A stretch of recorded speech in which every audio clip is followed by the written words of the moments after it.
watching, there's him too. So there's that. Is he still here? Can't even see past the light. Oh, yeah. So there's actually really three of you. I mean, Yeah, just because only one of you. You know what? You can hear me.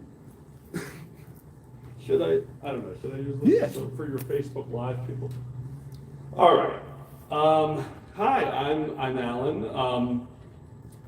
I'll do a take 5 for you. I'm happy to be here. This is great, and thank you for coming out. This is wonderful, nice place here. That light is bright as hell, but no, I'm feeling good. I'm gonna be 37 this year. That's exciting because you know what they say when you turn 37. Nobody cares. Exactly. The old say, there we go. Okay, we're off to a good start. I grew a sweet beard for this, if I do say so myself. Well, really, I grew the beard really so people would stop calling me I look like the guy from The Hangover. You know that movie? Yeah.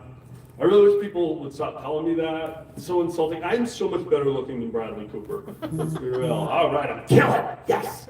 No, I'm okay with my age, but it is a weird in-between age. Like, I'm old enough that people frequently call me sir, but I'm still young enough that it bothers the crap out of me. Don't call me sir. I'm not very fit. Sir is my dad or Elton John. It's not, hi sir. I'd rather you go, hey asshole. At least then I'd feel young. You know, I feel like I was in high school again. You know, they called me that in high school all the time. They called me scumbag, douchebag. That was just the teachers. You don't want to know what the other kids were calling me. They called me some horrible, disgusting things, but I dealt with it because at least they weren't calling me sir. So I took it. Now, no, but I just hope I get better presents for my birthday this year than I got last year. Like last year I got lottery tickets as a gift, and if you have crappy friends, worst gift ever. Happy birthday, here's some false hope. Yeah. Oh. If you ever do get lottery tickets as a gift, here's what you do. Accept them graciously, and then take them home with you, and then whether you win or lose, the next day, call the person who got them for you and say, hey, thank you so much for the lottery tickets. I won $5 million off one of them. And then that person will go jump off a bridge, as they kind of should. I don't want to sound like I'm salty about a gift I got a year ago. Right, time's passed. I'm over it. Hopefully my parents will get me something better this year. Fingers crossed. They can't jump off a bridge. They're fine. I love my parents very much. So I've been single for a while, which that's fine. You know, it's hard whether you're single or in a relationship, right? Because the grass is always greener. When you're single, you're like, oh man, I really wish I had a relationship right now. Then when you're in a committed relationship, you're like, oh man, I really wish I were dead right now. You know, it has been hard trying to get out there and date and meet women. So I've actually been using the dating apps ever since they were invented. No shame in the game. I use them all: Tinder, Bumble, Black People Meet. Fair enough. Well, I'm obviously not black, but I'm willing to convert, so that's okay. I need the apps, and it's hard out there. I was trying to. Do I tell this? How do I go? Oh yeah. So people are always asking me if I'm Jewish, and I am, but it's a rude question. Because asking someone if they're Jewish is really just like asking a woman if she's pregnant. Yeah, this guy gets it already. Because there's nothing wrong with being Jewish or with being pregnant. But there's also no flattering reason for someone to think you're either one. Big tummy, big schnoz. It's one or the other, right? Yeah. And like, at least when someone asks a woman if she's pregnant, it's always in a really friendly, admiring tone. Like, oh, are you pregnant? Like, she just rescued the baby from a house fire and put her in her tummy. Like, I'm down. But I'm no hero. No one's ever asked me if I'm Jewish, sounding impressed or intrigued. I've never had a woman come up to me like, hey, are you Jewish? No. They don't ask like that. They ask like they're trying to solve a murder. Are you Jewish? What are you on the 5th night of Hanukkah? Okay, that's actually doing good. That's great. I'm running through my Rolodex. Like, what can I actually do? So yes, I'm originally from. I didn't mention this. I'm originally from New Jersey. I live in North Andover right now. I'm originally from an area in New Jersey, mostly known as right across the bridge from Philly, New Jersey. And for a little while, I lived in a region in northern New Jersey known as right by the tunnel to New York, New Jersey. Because that's what we do in New Jersey. We don't even say the names of our towns. We just skip right to directions on how to escape.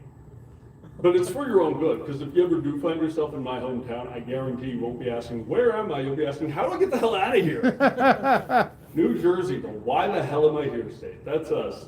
Because you gotta have a reason, right? Nobody just goes to New Jersey. It's not like New York or Vegas. Yeah, I'm going to Vegas. Nice. I'm going to New Jersey. Why? Why would you do that to yourself? I guess what I'm trying to say is it's great to be here in beautiful 2 hours from Boston, New Hampshire. Thank you for having me. This is great. I live in North Andover now. And I come up to New Hampshire a lot for gigs, and I have friends here and everything. But it's also a very different experience crossing state lines out here than it was in New Jersey. Because when you leave New Jersey, have you ever been to New Jersey? I don't remember. Let me tell you about it. It's fine. The joke works either way. So no, this will be educational. So when you leave New Jersey, you know you're leaving. There's always you got to find a bridge to cross, a tunnel to drive through, an ocean to drown yourself in. It's got to be one. And the third option may not sound very appealing, but at least you don't have to pay a toll. It's really the only way. But coming up here, like it's very different out here. Like like the GPS is even different when you're coming up here. Like, because you can't say, it just become, like when you go from New Jersey to New York, the GPS would be like, welcome to New York. I was coming up here, my GPS was like, oh, you're in New Hampshire, by the way. Yeah, you got here 5 minutes ago. I'm sorry, I forgot. I was playing Candy Crush. And like the first time I went to New York, it was an exciting planned trip. First time I went to New Hampshire was to go grocery shopping. I didn't even know I was in New Hampshire till I tried to cash a Massachusetts lottery ticket. The guy at Market Basket was like, you can't cash that here. I'm like, hey, if this is because I'm white. He was like, no, we actually love that here. But, do